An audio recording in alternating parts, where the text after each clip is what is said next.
Well, another day, another project. And today's project, I need to figure out what's causing my fuel problem. For anybody that's been watching my videos, the last 3 events that I went to, I've had issues with the car, with the fuel, and having to readjust it constantly. I went to the Prohibition show last week, took it out of the, well, let me back up. The night before, I tuned it. And I got it tuned pretty good. It wasn't really good. It was blowing a little bit of fuel out the pipes, but it was running okay. Loaded it in the trailer, took it down to the Prohibition show, took it out of the trailer, and it wouldn't hit a lick. I primed it with the squirt bottle, started up, ran, and runs out of fuel. It just had no fuel. So I adjusted the barrel valve, which I shouldn't have had to do, but I ended up turning the barrel valve almost a full turn on the threaded rod, which is a really lot to turn. And I did get it started, and it was sounding okay. It was running good. And I thought, oh, okay, maybe, it'll be okay. Well, I should have known better. Put it in gear, went down to the road, didn't even make it 500 feet, run out of fuel, shut off. Went to crank it back, cranked over, wouldn't hit a lick. It was out of, no fuel. So I got a problem somewhere, and I've been thinking about this, and I think the problem might be the adapter piece that goes from the camshaft to the shaft drive for the pump. They call it a spud piece. It's right in here underneath this engine plate, but you see where this shaft is right there? So it bolts onto the end of the cam, and then there's a piece that bolts onto that converts it to a hex drive, a 3/8 hex drive, like an Allen wrench. All right, and it's got a long hex shaft that comes out, and the hex shaft goes into the end of the pump right here, and that's what drives my fuel pump. Now, if that bolt came loose, it would slip, and the pump, wouldn't pump the right amount of pressure, and I'd have to turn it up to get it to run. Then all of a sudden, maybe the engine surgeon spun the thing tight, and then it would go back to running, the way it was supposed to run. So I think this morning what I'm going to do first is take off the fuel pump and try to spin that hex shaft on the cam drive to make sure it's tight and it won't spin. And then from there, we'll have to see what's next. I'm not sure. Luckily, when I built the car, I got a 24-gallon fuel cell in the back, and it's gravity fed down to the pump. The tank is actually higher than the pump. So down in here, you can see here, I got a 3/4 inch full flow ball valve where I can shut the fuel off from the tank, and then I can drain the inlet line right here. The outlet side of the pump is here, and then the drain lines and the pump saver, which goes back to the suction side. I can leave that on. I just got to take off the 2 return lines and the feed line on top, and the 1 feed for the bottom. So let me get the camera mounted, and I'll start disconnecting everything, and then we'll see if we can get the pump off. See what it is.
Well, I got the pump off, and I tried putting the socket on the shaft in here, and the shaft going into the cam is tight. I don't want to pull on it too hard, but there's no play in it.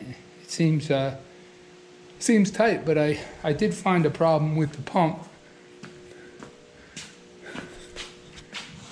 I put this socket on here to drive it. Here, it locked up right there. If I spin it backwards, now it'll spin, right? Now, there, right there, it locked up. I don't know if something in it, something broke. I'll have to take it apart. See what's inside. That shouldn't lock up like that.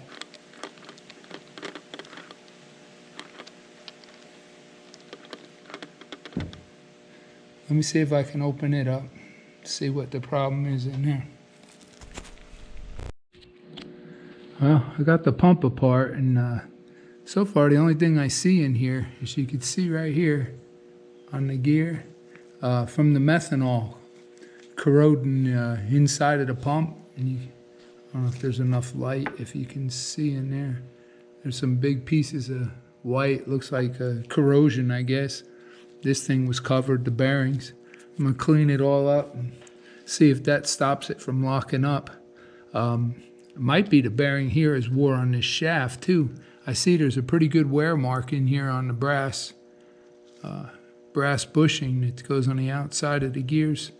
I'll have to call Monday and ask about that, because I'm not really that familiar with the pumps. I know they're very close tolerance. It doesn't take much to mess them up, but I'll have to call I'll probably call Alky Digger or maybe Good Vibrations and see what they say about it.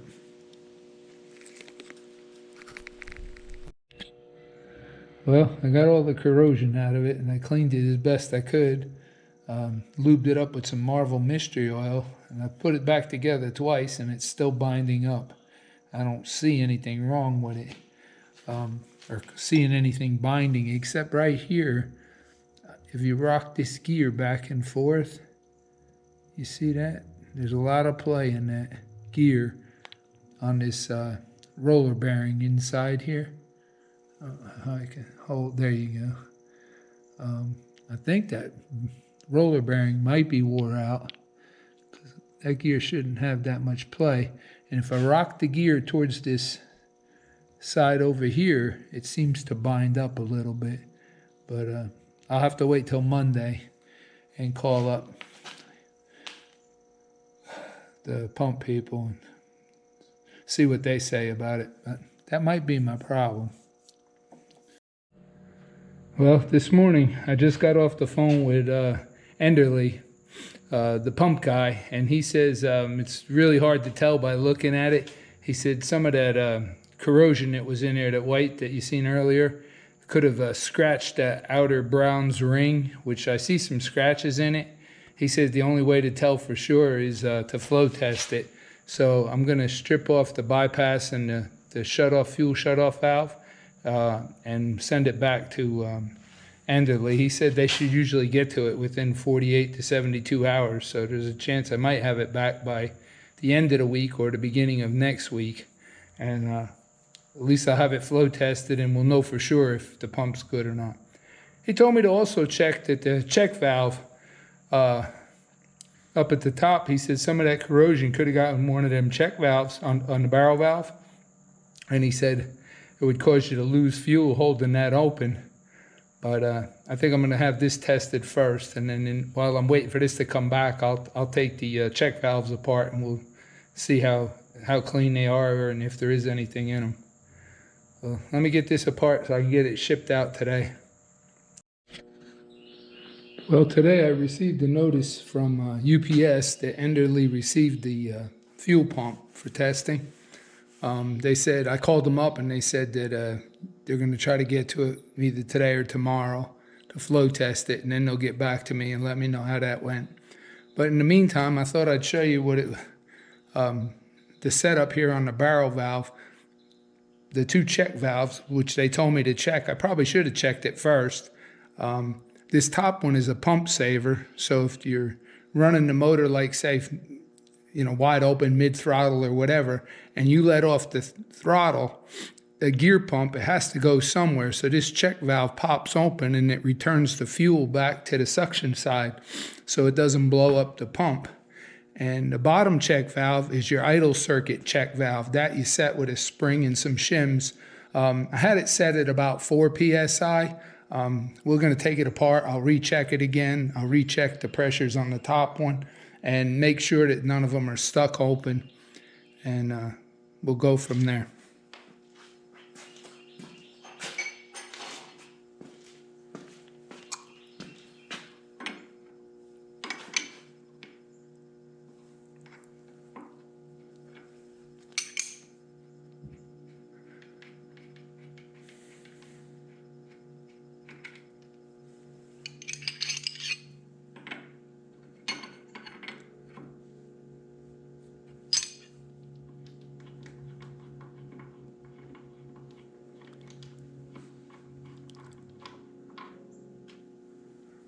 Let's see if I can blow any air through this one.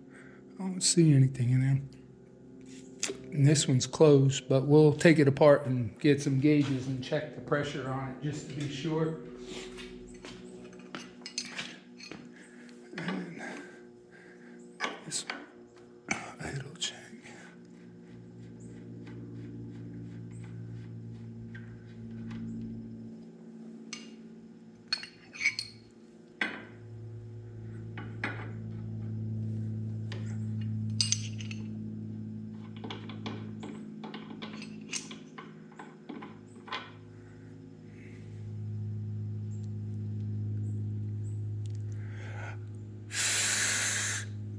Here's my problem. Right there. My idle circuit check valve, there's something in it or something's wrong. It's stuck open, it's just blowing air. It should be set at 4 psi. Let me get this over to the bench and we'll open this one up right away. See if we can find out what's causing that.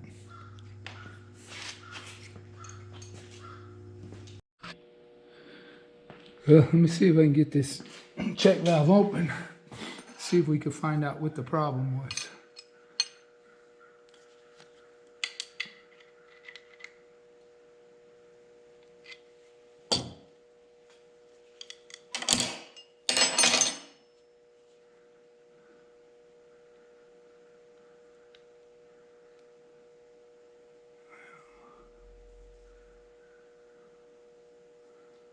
Spring looks okay. Some shims. The spring. And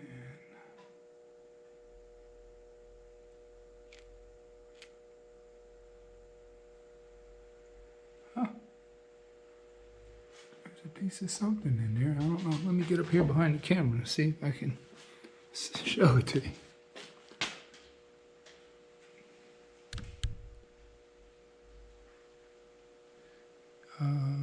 No, if I turn it right there, you might be able to see it. I don't know what it is, a big chunk of something. Looks like that same white corrosion. Then let me get a screwdriver or something I can get in here and get it out with. Hey.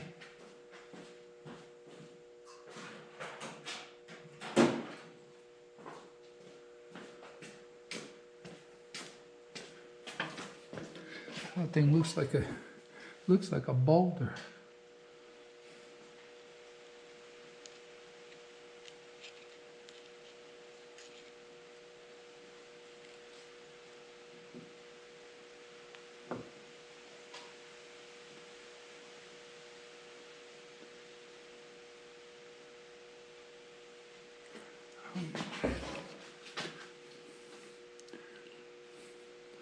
I need to get behind the camera to look in it.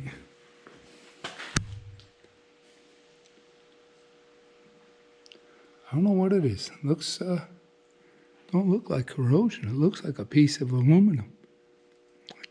Like a chip. Huh. That's what it was. We'll see what the pump people say, because had to go through the pump to get to the barrel valve or into the check valve. Let me get my gauge hooked up, and I'll show you how I'll reset the thing and put it back together.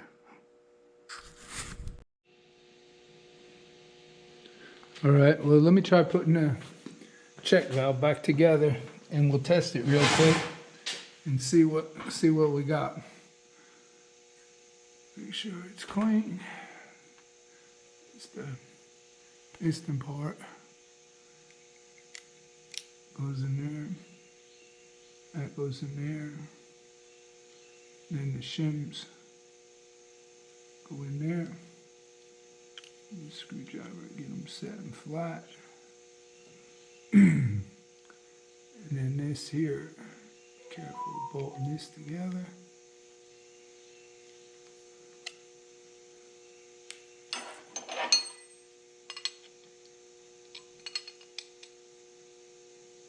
Just snug it up for now. And then thread this onto here.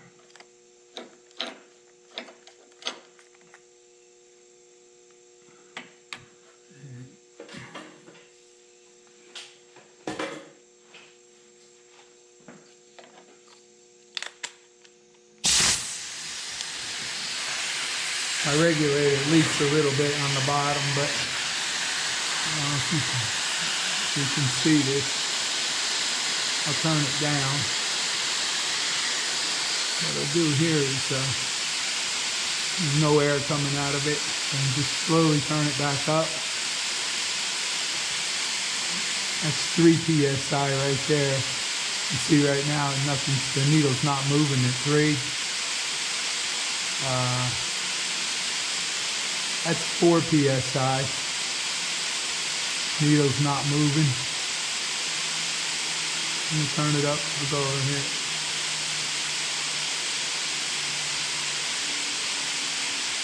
That's 5 psi. Now it's leaking right there. You can see when I put my finger over it, it's going up. So we'll back it back down to 4 psi.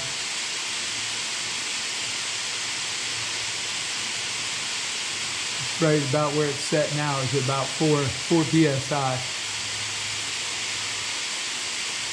I think normally they tell you to run 3 to 4, 2 to 4 psi for gas, and in alcohol it's supposed to be a lot more, like 5, 6, or 7 psi. But since I'm not racing this thing and I'm just driving it around for show, I'm running a lot less idle pressure on the check valve to try to limit my fuel.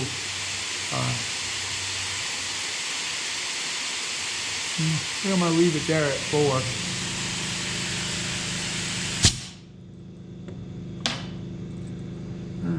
I got to switch gauges. I could check the other one. This gauge here I bought just goes up to 15 psi, and I bought it just for checking the idle circuit. This check valve here should be set at 150 psi. Let me change the gauge and then we can test that. We're going to go ahead and check the pressure set on the pump saver check valve.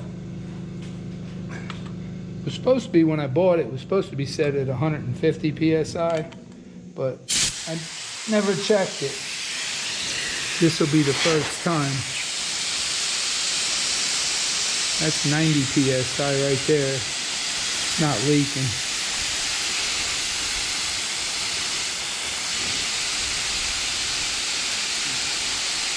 That's 100.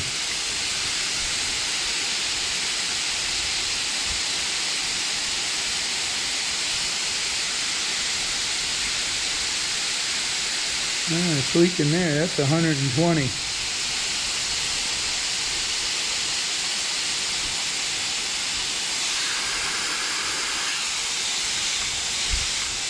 So what?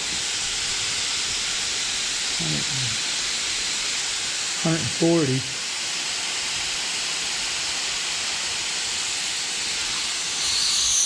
Oh, you can hear it now. about 145 psi. Point down where it stops leaking. Looks like it's set right now at about a 140. Starts to open up around 145. All right. I'll check with Enderly when they call me about my pump. Let me know how it's doing, and see what they recommend where that's supposed to be set at.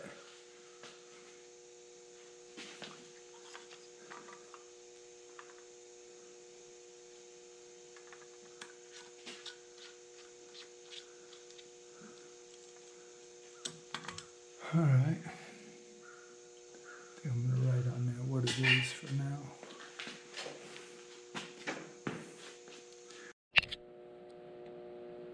Well, I went ahead and reinstalled the check valves for the pump saver and idle circuit, but I'm still waiting on Enderly to send the fuel pump back. So I think what I'm going to do is make this a two-part video, and when I get the pump back from Enderly, I'll video the rest of putting the pump back on and hooking everything up. It'll basically be setting this up from the beginning. I'll reset the butterfly gap, flow the barrel valve, and we'll see how it goes from there.